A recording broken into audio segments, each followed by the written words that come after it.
Today, I'm at the SB Incubator, and I'm going to be talking to a gentleman who has made hackathons a norm in Africa. So I'm excited to start, so let's go.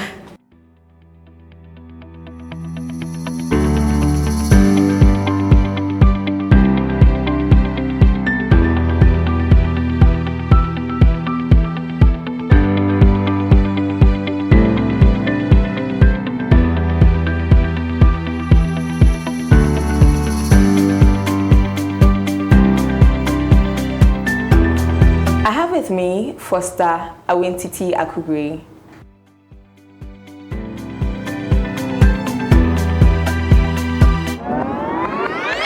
My name is Ida. I'm the CEO of Roots Digital Limited. We build software for small businesses. We have products that small businesses use, and our goal is to build an ecosystem that will enable small businesses sell across the entire continent. My name is Lily Jamesi. I'm currently an MIS officer with Akugris. I'm a self-motivated individual and very passionate about technology.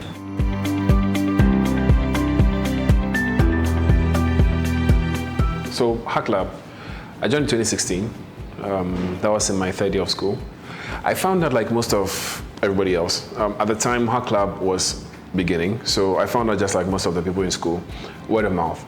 So it was introduced to me by some of my friends. They introduced it to me so that they could rope me into the competition, like, oh, let's join and let's do something fun. I think I also met Foster as well, and he also introduced it to me as well. At the time I was doing with some friends. So in terms of the experience, it was pretty interesting. I think the biggest takeaway I can take from it is the people that I met. Right? Obviously I didn't meet, as I mentioned before, but then the people I met I've still kept in touch with. Some of them I still work with. One of them is my co-founder. And we're still doing business together. A lot of the relationships from then I still keep. So I would say that that's like the most significant thing from Hacklab. And I'm sure that experience still flows through with the remaining sessions that have happened since our time. Okay, so my experience so far with Hacklab started in 2017. I heard about it from my head of department. So he came up to a group of us and told us about Hacklab and the reason why he wanted us to participate in it. So that was my first experience. So through it all, I hadn't been to any hackathon, so my expectations about it was very low. But after I participated in the 2017 Hacklab, it gave me so much inspiration and it challenged me to want to do more. So then again, we tried in 2018, and in 2018 we represented as a all-female team, and that was Firm Code. And with our first project idea, surprisingly, we won the most promising female developer of the year. And then we tried again in 2019, and we won for best taxation idea. So that was our experience. That was my experience with Hacklab.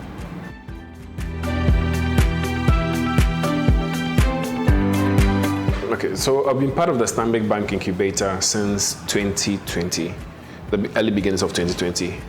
We've had several opportunities to pitch our business to various stakeholders. And over the course of our relationship with the incubator, in no small part, our business has transformed several times. We actually entered the incubator with a different product, and then at this point, we're actually working in a whole different product as well. They're similar. We took some of the experiences from our first initial products and we applied it to our last product. So we've been evolving over time, and I think that is the biggest contribution the incubator has done so far. Apart from introduction to several professionals who sort of help us with some of the aspects of our business, it's helped us refine our business model to the point where I think we're ready to actually scale to have actual impact. So I'd say that's the biggest experience. Apart from that, there's also the community that I've met, just like Hacklab. We've had several opportunities to meet other startups who are doing vastly different things. There are people who are working in agric, there are people who are working in food, there are people who are working in retail, a very wide array of different entrepreneurs. And what happens when you have such an ecosystem is you take away different experiences from each other. So we are working in the tech space, so a lot of the time when we meet these startups, we tend to give them our side of the story, right? We tell them what they can do with technology, what they can look forward to, software, what they can apply to their business. And they give us aspects of their business that we can relate to as well. So I would say the strongest part of being part of this incubator is the advisory system, the structures they help you with, the investor relations, and the community itself. It's a really great community. So I'll say that's my experience from Hacklab, from the incubator.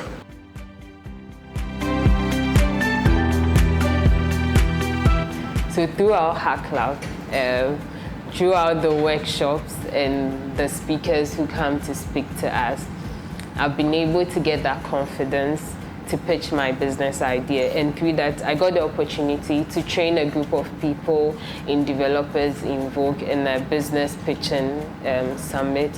And also, I worked with Ghana Tech Lab to also help with a pitching program, a pitching training for a group of people as well.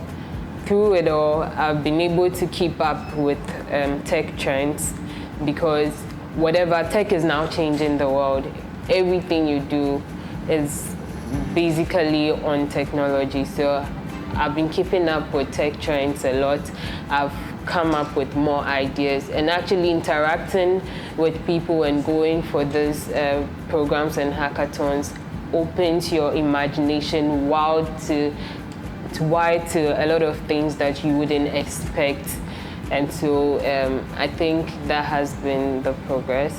And if I should go back again, I'm sure I would be able to do more research on whatever we're working on, and hopefully I would be the winner. Thank you, Foster, for hosting us today. It's my pleasure having you here. Okay, so Foster, like I said, I really admire you. You are doing a lot, and there's so much to learn from you. But can you just introduce yourself to those of us who may not really know you? Interesting. So my name is Foster Awintiti Akugri. I'm a computer scientist by education. I learned the trade of entrepreneurship myself. Self-thoughts, learning from others, using the internet, and also engaging other people who have already walked the path. I believe that everything I do revolves around a single purpose, which is helping people find their paths. So it could be a business or an individual, so long as I'm able to contribute one way or the other to their journey to finding themselves or achieving their goals or meeting a milestone along their lines of interest. It brings me fulfillment. So every opportunity I get to contribute in that light, for me, aligns with my purpose, and I usually do not see it as a deviation. So that's what summarizes the many things I am involved in. Yeah. We haven't even started, and I'm already inspired. Like, wow. Because you have you have a sense of focus and purpose, and that's really inspiring. So tell us about some of the projects you work on personally. So I think I'm naturally someone who just sees something, and either I enable someone to do it. So when I see opportunities, either I enable someone to do it or I try it out myself. So whether I feel at it or not, at the end of the day, for me, is the learnings I pick from it and how it contributes to my next step. I've started and halted, or should I say, I won't say failed. They halted because probably time commitment or other interests that merged the particular initiative I was in and stuff like that. So yeah, I once upon a time ran a recruitment agency called Internships Ghana. I had a co-founder. Is it still in existence? Internships Ghana has not been in operation for the last 3 years, but almost every month we still receive phone calls from people looking for jobs and internships here and there, and we find recruiters reaching out to us to help them recruit talents and all of that. So I think I started that business somewhere 2014, 2015. So I know you have projects, you work with Stanbic Bank as their manager for the incubator. Tell me about what you do there and your impact there as well. So yeah, I had the opportunity to join Stanbic Bank to build a big dream, right? A dream to contribute to entrepreneurial development and the growing SME market in Africa. And Stanbic Bank Ghana is a member of the Standard Bank Group. Standard Bank Group is the largest bank in Africa by assets, and we have footprints in over 21 countries. And so that gives us an opportunity, and for a bank that has existed for 58 years now, we have so much to share, right? We have so much legacy, we have so much structure, rich culture to share. And this puts us in a position where I believe we are well resourced enough with our over 50,000 employees globally to contribute one way or the other, leveraging our already existing infrastructure to support businesses, or with our credibility and extended network to help open doors for other people. That's what makes us unique as a business incubator that sits in a functioning financial institution, credible enough, and with a large footprint across the world. Okay, so still on SB Incubator, what has been your proudest moment? You know, the whole time managing the incubator, what has happened that you feel like this is it, like this is why I started this whole movement? I think for me, it's still early days yet. We've been in, we kicked off this project actively in 2017, right? And activated running this place, the co-working space and all of that in 2019. The formative stages were my most interesting so far, to say, getting up every day and facing the challenge of convincing a bank that this is what the future looks like, and this is what your role is in that future. And going through all the obstacles that a somewhat bureaucratic environment would have to adjust its culture to allow for disruptive, agile conditions to happen within its domain. So it's like you are inside a bubble, and you've created a bomb inside a bubble and created a bomb shell that houses the bomb inside the bubble. And you need to find a way to keep the bubble afloat and still keep the bombs detonating inside the bomb shell without disrupting the entire shell of the business, right? And that's where we see the incubator playing a role in, right? Where we allow nature, those bombs detonating in a safe environment and impacting as many people. Now, immediately they detonate and they break out of the shell. Eventually, they start to have an impact on the entire bubble. When the bubble bursts, it can be in a good light or in a bad light, and our hope is that it's in a good light. I'm using this whole paradox story to just make you understand what the ripple effect of what we are doing is, right? Every single person who walks through the door every single day with a problem and leaves with a smiling face, for me, is satisfaction. Every single person who walks into our door, sends us an email or sends us a message on social media, or we post a content that resonated with them, or we organized a webinar and invited somebody, or they came here and met somebody at an event that unlocked the potential door they were seeking or they were knocking at for 3-4 years, is success for us. Overall, the definition of success for us is basically seeing more and more jobs being created and more young people being employed. And for people who are motivated, for people who want to be self-starters, or to motivate people to become self-starters, because we are moving towards a world where the competition is moving outside the confines of our hometowns, our cities, our regions, our neighboring countries, our regional blocks, to the rest of the world. And today, graduating out of the university doesn't necessarily warrant you a job like it would before. Yeah. And so we need to get our people go past the survival state, right? And going past the survival state is going beyond the frustration of having food to eat and shelter and security, right? Once we have all of that, we can think about all the amazing things and wonderful things. That is very deep. Wow. Pastor, you're deep. Am I? Anyway, so I'm still interested in the incubator. So how many people have passed through the incubator? How many people have been trained? And how many businesses are out there because of this initiative? Fantastic. Interesting numbers. Directly, we've impacted over the last 3 years. We've impacted somewhat in the numbers of about 8,000 entrepreneurs generally. Wow. And these are it sounds. I thought you were going to say 7, and then I heard 1,000. Wow, yeah, that's entrepreneurs interesting. generally, because of our capacity building, right, where we host like between April and May, June, July last year during the COVID, we had hosted about 24 webinar sessions, and this was a back-to-back series, Tuesdays and Thursdays every week.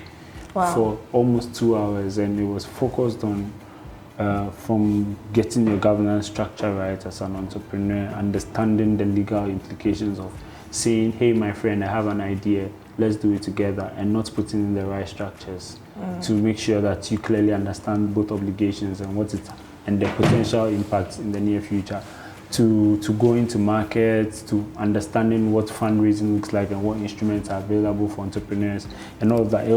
And for me, every day is a learning journey, right? I am forced to learn and stay updated because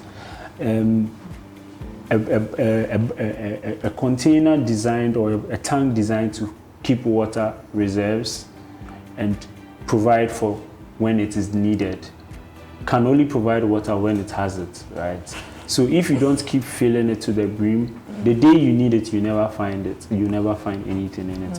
And so I believe that I serve as that tank reserve that's supposed to get my knowledge updated every day, or the entire institution as an incubator stay up to date with every single information, so that when people come knocking on our doors and asking for answers, either we have answers to the questions or we can point them in the right direction. So it's quite a challenging task. You asked, we've impacted somewhat around 7,000 to 8,000 entrepreneurs directly. That's impressive. Very impressive. We have a special focus for women and youth-led businesses, and so we try to measure our impacts towards those lines. I don't want to share every single number here. I would love for people to visit our group social impact reporting website called sustainability.standardbank.com. And you get to read the report of the SB Incubator Ghana and the journey, what we've been doing since we launched in 2018, 2019, 2020, and what we are hoping to do this coming year and the rest of the years. You also get to read about other SB incubators in other countries, because this is not the only SB incubator. The goal is to have SB incubators in almost all countries we operate in, because enterprise development for us is what will create a generation of businesses sustainable enough to fuel our existence as a financial institution. Because we do not just serve people, we serve people who eventually start businesses or work for businesses, and these businesses also bank with us. So everybody is working towards serving a common purpose of each of us coexisting peacefully and symbiotically. Okay, you talk as if this was your initiative. Was it your initiative? The bank has an idea, they bring the idea to the table and they tell you, this is my idea, build it. Okay, so you did most of the building, most of the idea generation. So I work closely with the team internally, leadership, other SB incubators in other countries, learning from other incubators and ecosystem partners, understanding what our customers, corporate, SME, startup, individuals, the gaps they had and how we could position ourselves to fill those gaps. And then now we came down to the drawing board and tried to figure out what will work.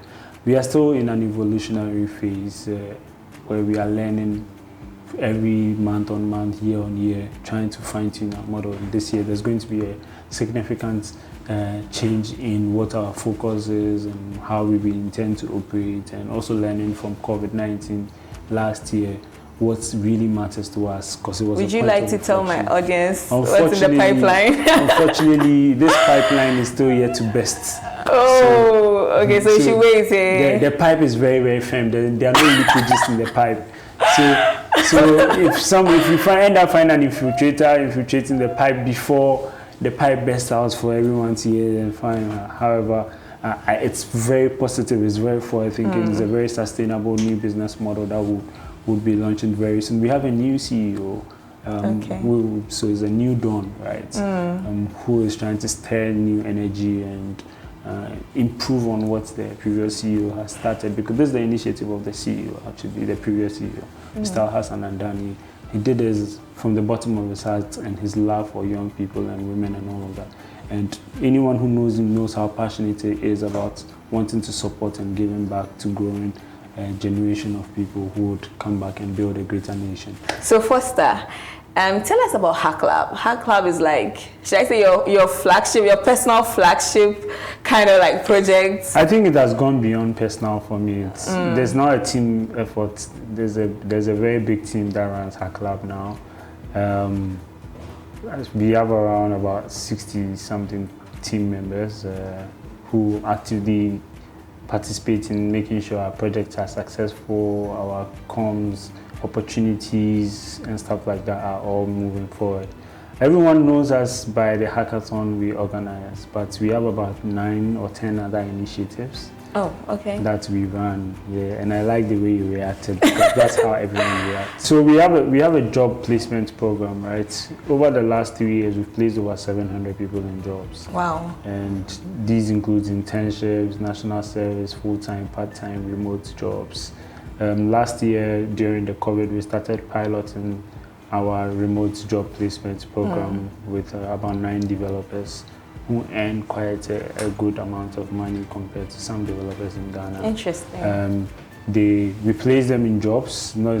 So we're running a pilot to see, because the foundation is getting to a point where we need to start considering sustainability at a much more broader and larger perspective. And we've also come to realize that what we have been able to achieve and the documentation of our processes and frameworks would work in other markets that share similar problems like us.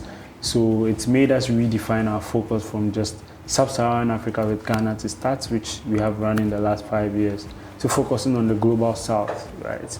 And when we say the global south, we are talking about emerging markets, not just in Africa. We are talking about South America, the Caribbean. We are talking That's about, very ambitious. We are talking about certain parts of Asia, like we are talking about India and other places. We are talking about Malaysia, Singapore, and places where they really need some of these interventions, right? The margin between the successful and the yet to succeed is really broad. And we need that neutral organization that believes in and helping the successful understand that this is how they can give back to contribute to the yet to succeed. Because for us to have stability and peace, right, if you learn from third world to first world, Lee Kuan Yew, when he was building the nation, needed to create stability first before he could think of sharing his vision or dream with people. And that's one thing that every single great leader needs to understand. You can't preach the future to people if their present conditions aren't fruitful enough.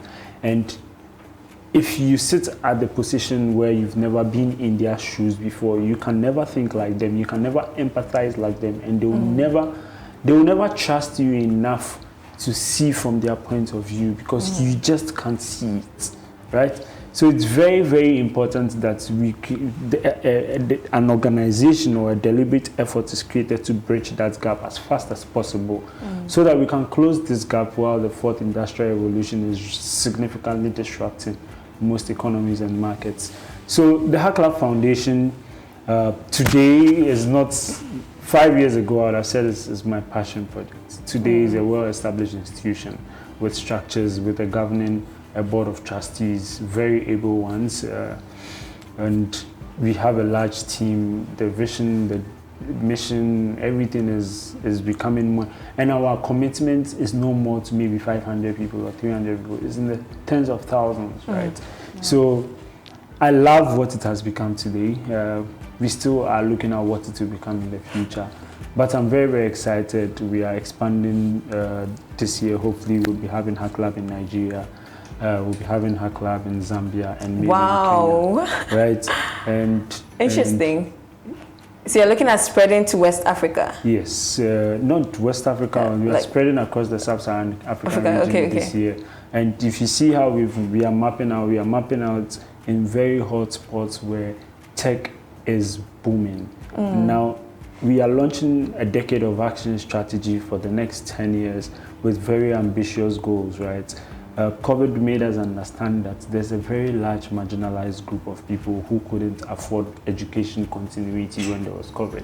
Because first of all, they do not have access to infrastructure, they do not have access to connectivity, and someone needs to provide for them, right? We can't provide for everybody, but it's a starting point. Our 10-year goal is to help create access to quality education for young people between the grades of grade 5 and grade 12, right? So we are eventually working on launching a school that will provide education for 50,000 people.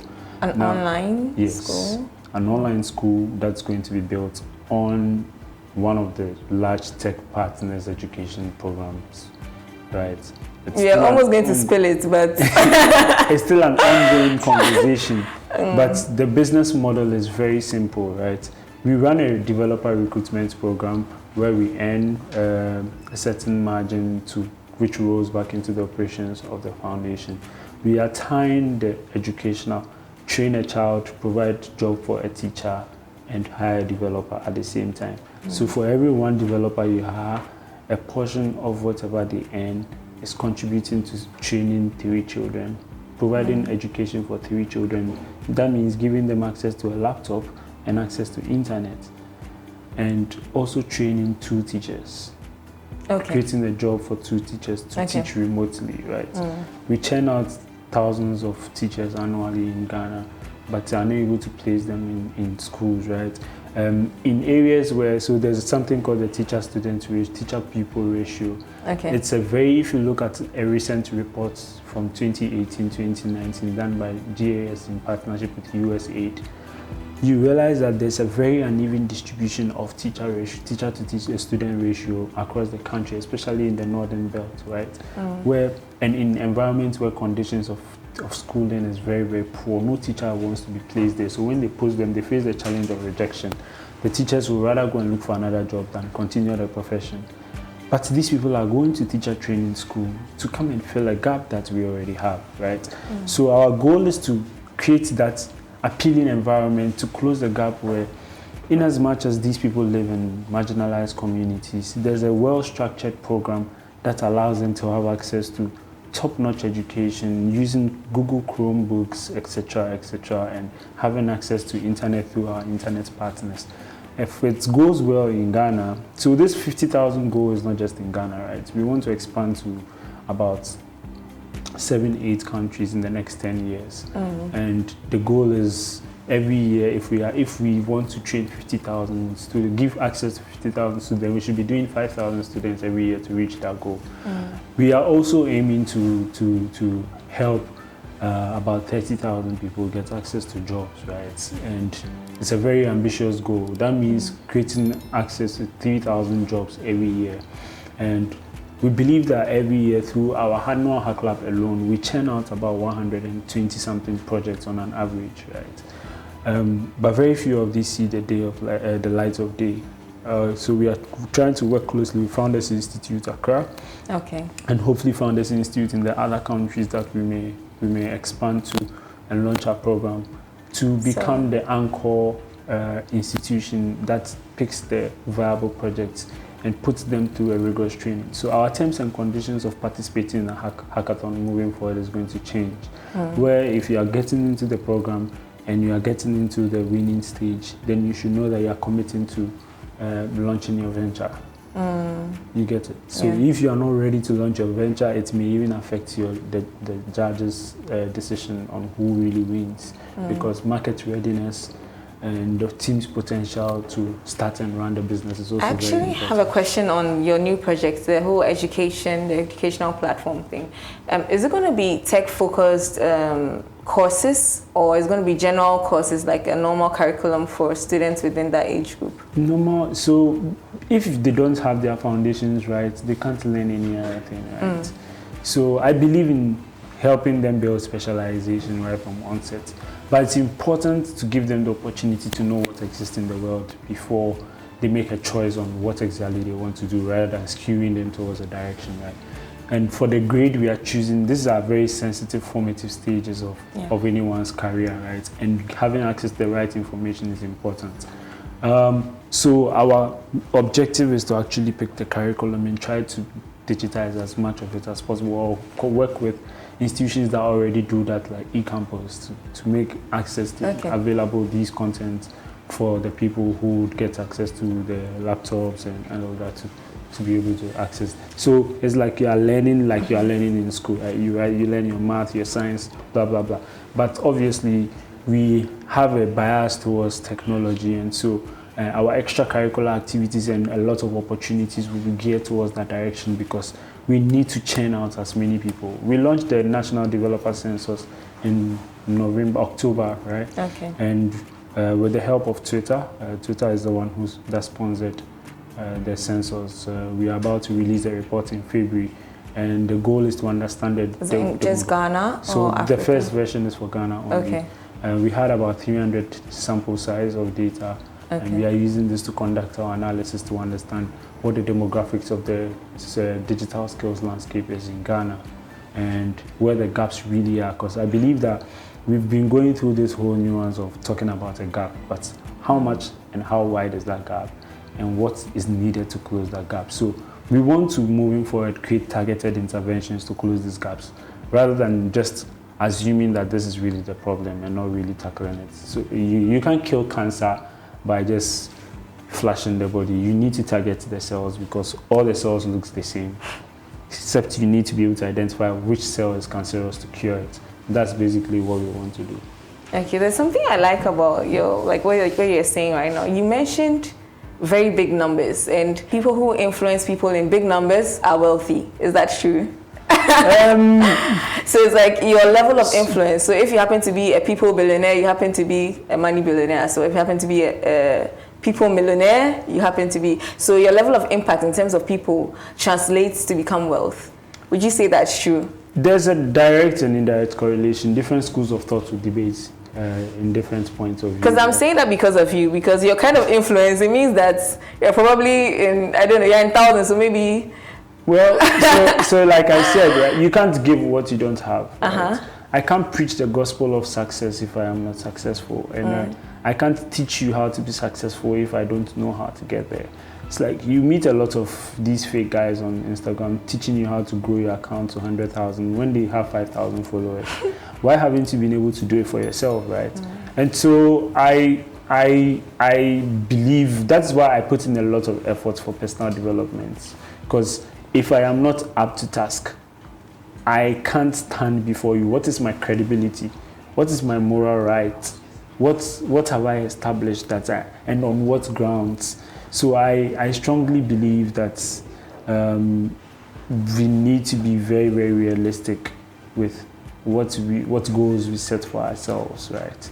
And you realize that when I mention 50,000 over 10 years, I'm saying that this means I need to break it into milestones. Achieving 5,000 every year can give me 50,000. And even the 5,000 may be smaller if we measure our capacity and what resources are abundantly available out there that we can tap into. So we are even being conservative with our numbers, but I'm sure eventually we'll be able to do more and more. So you mentioned there are 9 arms of Hacklab, right?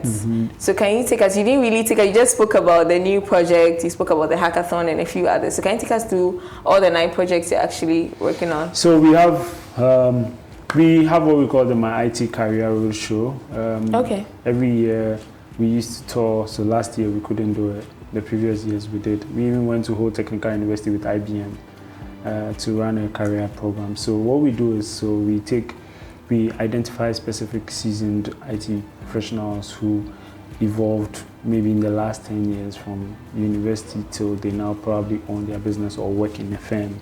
And so we believe not everyone is meant to be an entrepreneur. Some people are meant to be specialists in specific areas. So we select these speakers and then we take them on a road show. Every region we get to, there's one destination and we invite the other schools to participate. At the events, they get to learn from the real life stories of these people who come on stage and share it themselves, not to come and give a keynote, but really tell them exactly what they went through. And there's a Q&A session so it's like group mentoring, right? From there, there's a kind of a job fair. These companies, these people we select, usually offer to give internships, national service jobs to people who are. Which connects to your internship it connects to it actually falls under our internship and job placement program, right? Okay. And also falls under our capacity building, coaching, mentoring program. Okay. So there's always a fine blend of experience. When you come to Hacklab, you realize that it is not your normal hackathon. There's a life coach there who comes to have a life coaching session. We have aerobic sessions with aerobic sports experts and all of that, to make developers understand that you need to keep a healthy lifestyle. And when you sit to code for 3 hours, you need to get up, shake your hands, you need to be able to move. And just in case they don't know, the hackathons run for 72 hours, yes, right? Wow. Non-stop. And every time we are talking about this, or every time we had to prepare logistics, and we approach any partner and tell them, oh, the program doesn't start and end on day 1 and continue in the morning on day 2. Immediately you turn on the machines, they are on till the 3rd day, right? And it's a very, very, very, very amazing experience. But what's inspired that? Because it's, I don't know, why would you? Okay, I know in other countries they do that, maybe 48 hours and all of that, but 70 is really ambitious. So this is the thing. It started as a 48-hour event, right? The first event was 24 hours at Vodafone Cafe. Yeah. Then it moved to a 48-hour event. Then it moved to a 72-hour event. Oh, okay, so it's progressive. No, I don't think we'll go beyond 72 hours. Because the brain can only accommodate so much at a time, right? Unless we are hosting the event for a week and maybe they do it externally and then converge for the last 3 days, right? Now, there's a reason behind the entire design of the program, right? The should I say preamble, for want of a better word, is assuming you find yourself working for a company, you are in a critical role within the organization. The company is at the verge of collapse. Without it, should you not intervene? Now, you have been given 72 hours to come up with a solution to the organization's problem, or they die. But you have limited resources, and all conditions of the work environment still persist. That means there are distractions, there are breaks, lunch breaks, you take naps, you do all the things, you do your entertainment, your fun activities, you personal development, capacity building, workshops, etc. Then you have to go and read research, you have to work with your team members and all of that. All that encapsulated within a confined environment in 72 hours. Given that task, what can you come out with? Right? Wow. So that is the preamble to why the event is designed the way it is. Now, walking you through the event, right? Prior to the event, we condition the minds of the engineers or the participants. We make sure that we encourage you to have a very diverse team of members. That means they have different domain expertise and you complement each other. So there's always someone who is maybe a front-end developer, a back-end developer, then a UX UI person, then there's someone who is very strong, has a strong business acumen or a business background a bit, to be able to flesh out the business parts of it. Now, things that you may shortfall of, there will be technical coaches and mentors at the event who can answer your questions for you. Okay. We don't expect you to have a full-blown solution. Neither do we expect you to just come and present an idea. We need a minimum viable working prototype. Wow. For you to qualify to submit your idea. So the thing is, you can participate in the event, right, for the 3 days, but not everyone qualifies to get a stage to pitch. Okay. Right? Okay. And not everyone even qualifies to even submit their project at the end of the day, because they may have been beaten by time, so the submission deadline passed and they couldn't submit. That filters out. So if we have 800, 900 people participating, that will filter out maybe the first 10, 15%. Then there's another percentage that maybe did not follow the guidelines in terms of nomenclature. So we create, for the techie guys, right, we have a Git organization structure built, and every team is assigned a branch. Okay. So you commit all your codes to the branches. So in real time, there's a master on the platform that can see all comments happening, and we can see anomalies in terms of, okay, the hackathon started 2 hours ago. You've pushed 10,000 lines of code in 2 hours. That means you pre-developed it before you came there. Yeah. We believe that code reuse is allowed, and all the other best practices that are employed in software engineering are allowed, but certain things are not permitted. So we've put in all these little caveats, and every year we learn from previous experiences. Over the time, we know we've heard people's feedback about how is the system judged, how do you filter, this is unfair, this is biased. But again, so there was this year, that was 2018, right? 2017, 2016, KNUST won the champions. In 2018, whole technical university, out of about 9 or 10 awards, swept about 6 of the awards. Wow. For the first time, a school outside the host school won more awards, and they didn't even have anyone on the judging panel or even. And so we wanted people to understand that this was a very, very transparent, very fair environment where it doesn't matter whether you are the friend of any judge, you are the friend of any team member. Where you deserve is where you will be. Your efforts will determine what reward you get at the end of the day.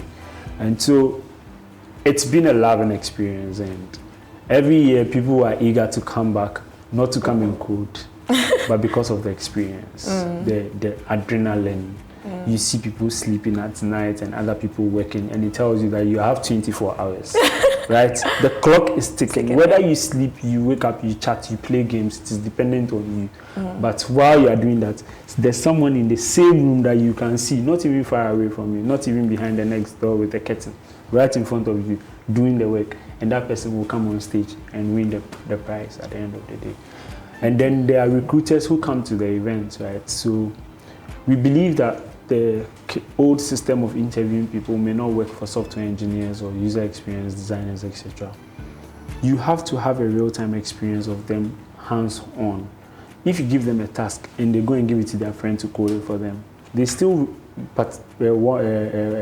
completed your onboarding tasks and all of that. So you employ them not knowing what gaps they have.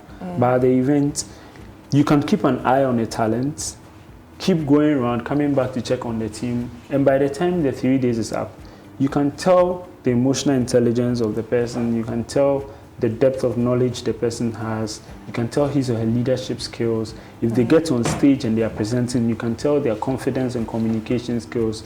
So the recruiters usually come there as mentors and coaches from our partner organizations. So Stanbic Bank, for example, is one of our highest recruiters at Hacklab. Every year they take between 20 to 25 people from Hacklab to, and their digital team currently has about 70 or 80% of their participants. 70 or 80% of the talent at the digital team are from Hacklab. Are their alumni of Vodafone, SIM, and a host of other institutions.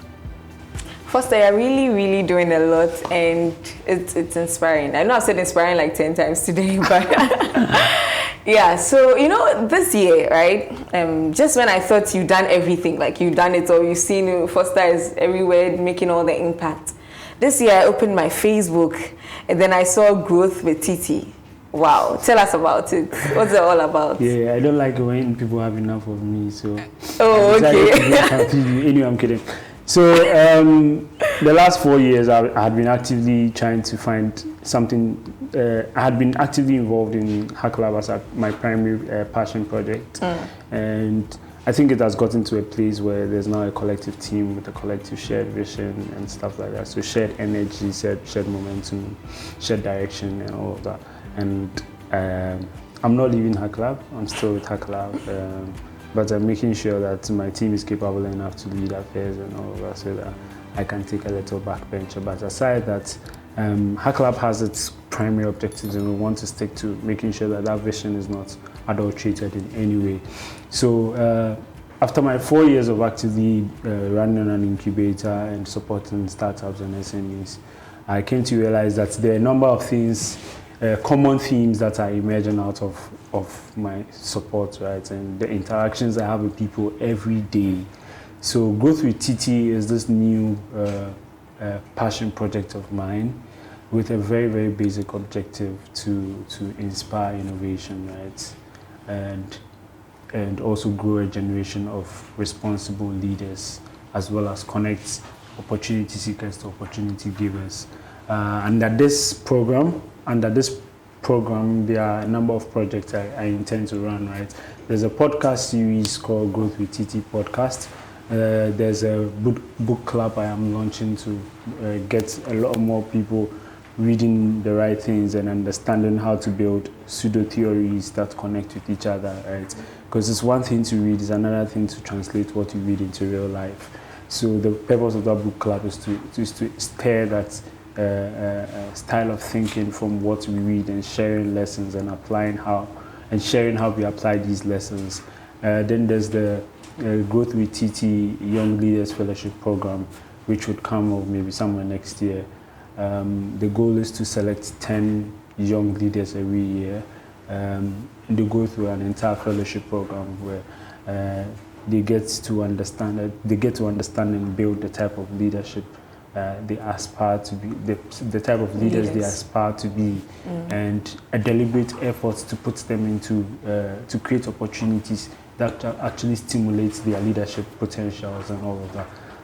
This particular leadership issue is really a big thing for me, and it's been very difficult finding selfless people, selfless leaders to lead things from the bottom of their hearts, with less focus on what's in it for them and more focus on how it's going to benefit the larger mass, right? And so the fellowship program hopes to achieve that goal. It's been amazing and exciting getting to know you and your project, and I'm really glad that you invited us to have this chat with you. I've learned so much from you, and I know there's someone actually watching us right now, and the person is just inspired by all that you're doing and thinking, I want to be like this gentleman. He's probably my role model. What advice or what would you say to someone like that watching us right now? Interesting. I am not a supernatural, and I am measured by the same element as he or she is 24 hours a day.